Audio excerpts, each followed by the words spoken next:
Hi, I'm Chris, and I've been a stock market analyst and trader for 35 years. That means I've seen interest rates as high as 17% and as low as 0%, or, in the case of Europe, a -%. Currently, the U.S. Treasury is offering a super deal on short-term debt.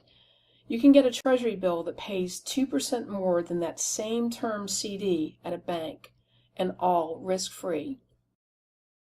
On September 7, 2018, nearly 10 years after Lehman Brothers collapsed, the financial crisis trio, composed of former Federal Reserve Chairman Ben Bernanke and two former Treasury Secretaries, Timothy Geithner and Hank Paulson, together wrote an op-ed for the New York Times titled, "What We Need to Fight the Next Financial Crisis." The following appeared in the very first paragraph of the article. In a financial panic, investors lose confidence in all forms of credit, retreating to the safest and most liquid assets, like Treasury bills.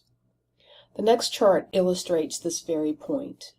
Who can forget the financial crisis of 2008?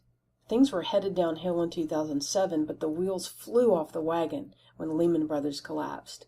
This chart, displaying 3-month T-bill rates from mid-2006 to mid-2015, highlights just how bad things were following the crisis. That flat line on the graph kind of looks like an EKG of an expired patient, right? For 7 years, investors got zilch on their money parked at banks, and I think that has lulled them into thinking low rates are still the norm.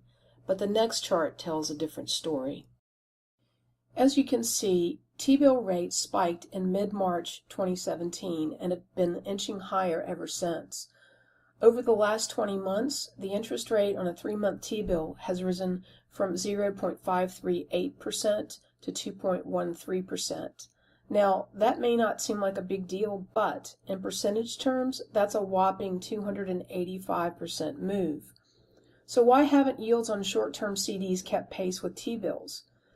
Well, here's a snippet from the Financial Times, and after reading it, I'll leave you to draw your own conclusion.